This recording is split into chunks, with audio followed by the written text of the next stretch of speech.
Selamat pagi anak-anak, kembali bersama Ibu Isti Kurnaidi.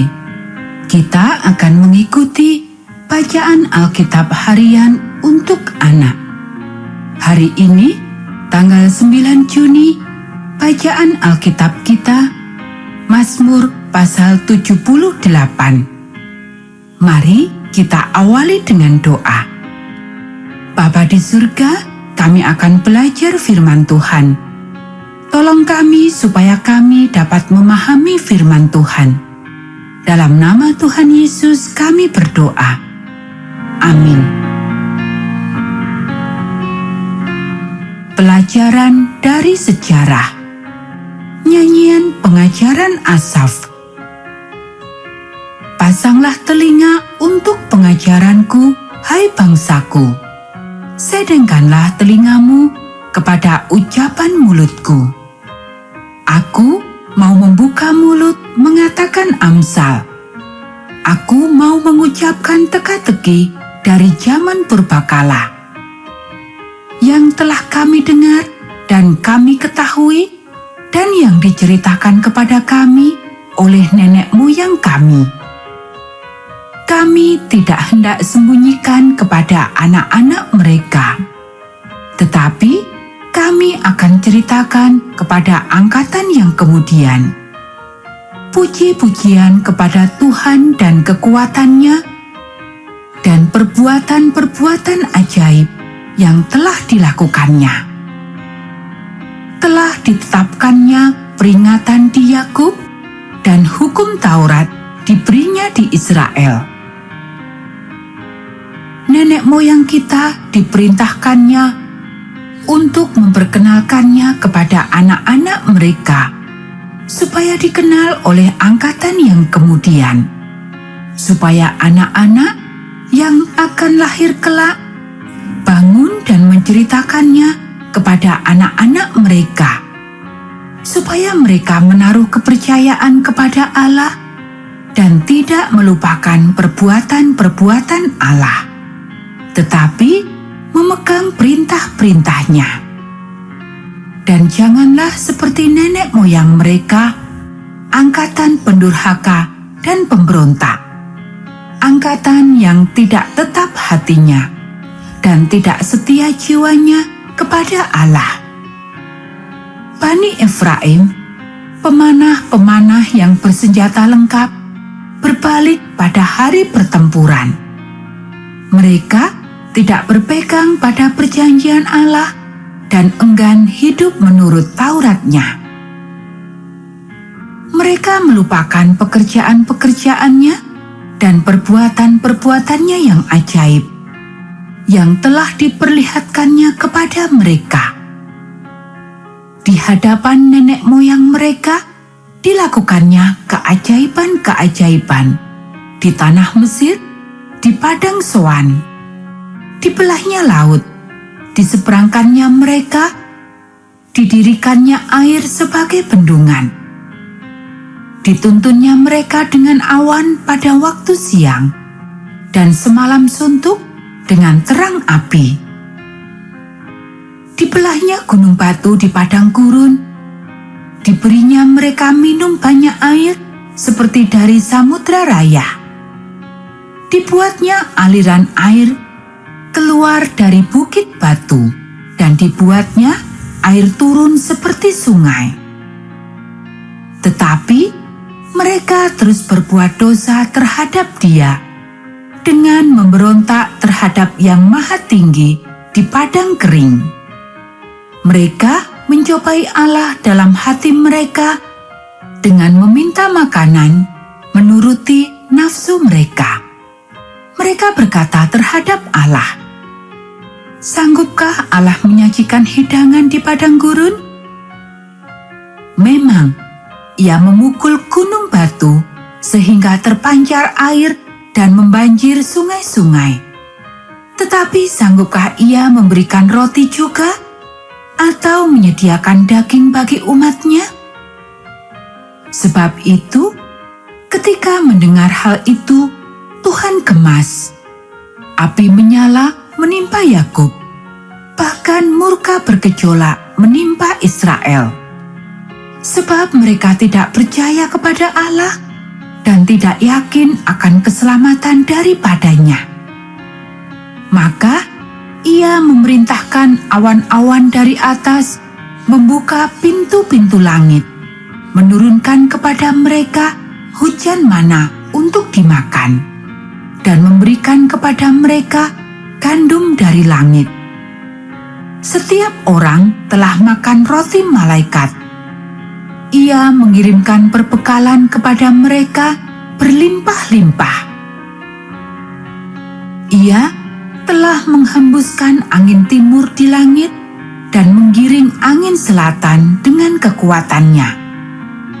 Ia menurunkan kepada mereka hujan daging seperti debu banyaknya, dan hujan burung-burung bersayap seperti pasir laut. Ia menjatuhkannya ke tengah perkemahan mereka, sekeliling tempat kediaman itu. Mereka makan dan menjadi sangat kenyang. Ia memberikan kepada mereka apa yang mereka inginkan. Mereka belum merasa puas, sedang makanan masih ada di mulut mereka. Maka bangkitlah murka Allah terhadap mereka. Ia membunuh gembong-gembong mereka dan menewaskan teruna-teruna Israel. Sekalipun demikian, mereka masih saja berbuat dosa dan tidak percaya kepada perbuatan-perbuatannya yang ajaib. Sebab itu, Ia membuat hari-hari mereka habis dalam kesia-siaan, dan tahun-tahun mereka dalam kekejutan. Apabila Ia membunuh mereka, maka mereka mencari Dia. Mereka berbalik dan mengingini Allah. Mereka teringat bahwa Allah adalah gunung batu mereka, dan bahwa Allah yang Maha Tinggi adalah penebus mereka. Tetapi mereka memperdaya Dia dengan mulut mereka, dan dengan lidahnya mereka membohongi Dia. Hati mereka tidak tetap pada Dia, dan mereka tidak setia pada perjanjiannya. Tetapi Ia bersifat penyayang. Ia mengampuni kesalahan mereka dan tidak memusnahkan mereka. Banyak kali Ia menahan murkanya dan tidak membangkitkan segenap amarahnya. Ia ingat bahwa mereka itu daging, angin yang berlalu yang tidak akan kembali. Berapa kali mereka memberontak terhadap Dia di padang gurun dan menyusahkan hatinya di padang belantara. Berulang kali mereka mencobai Allah, menyakiti hati yang kudus dari Israel. Mereka tidak ingat kepada kekuasaannya, kepada hari Ia membebaskan mereka daripada lawan. Ketika Ia mengadakan tanda-tanda di Mesir dan mujizat-mujizat di padang Soan. Ia mengubah menjadi darah sungai-sungai mereka dan aliran-aliran air mereka, sehingga tidak terminum. Ia melepaskan kepada mereka lalat pikat yang memakan mereka, dan katak-katak yang memusnahkan mereka. Ia memberikan hasil tanah mereka kepada ulat, dan hasil jerih payah mereka kepada belalang. Ia mematikan pohon anggur mereka dengan hujan batu, dan pohon-pohon ara mereka dengan embun beku.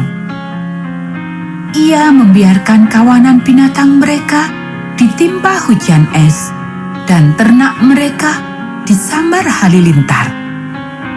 Ia melepaskan kepada mereka murkanya yang menyala-nyala, kekemasan, kegeraman, dan kesesakan suatu pasukan malaikat yang membawa malapetaka. Ia membiarkan murkanya berkobar.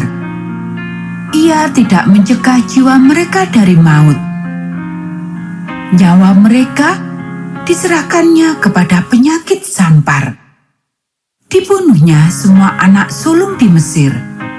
Kegagahan mereka yang pertama-tama di kemah-kemah Ham. Disuruhnya umatnya berangkat seperti domba-domba.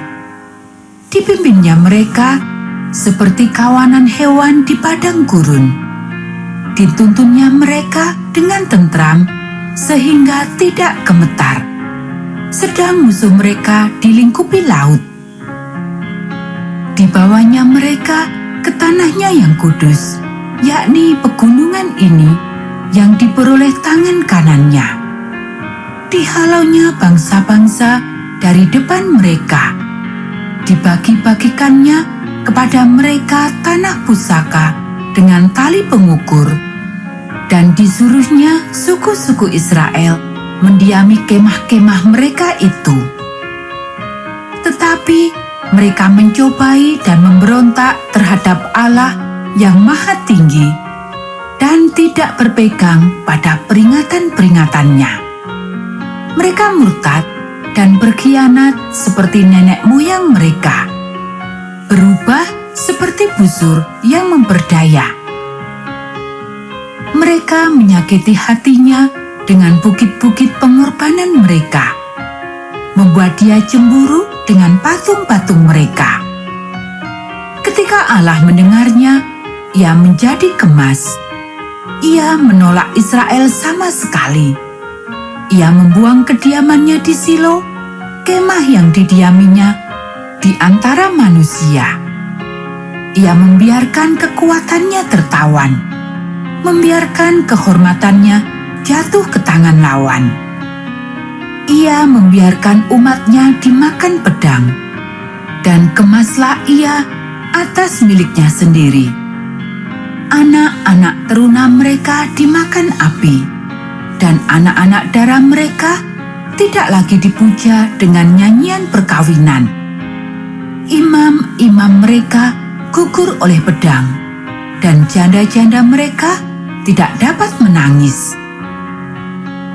Lalu terjagalah Tuhan, seperti orang yang tertidur, seperti pahlawan yang siuman dari mabuk anggur.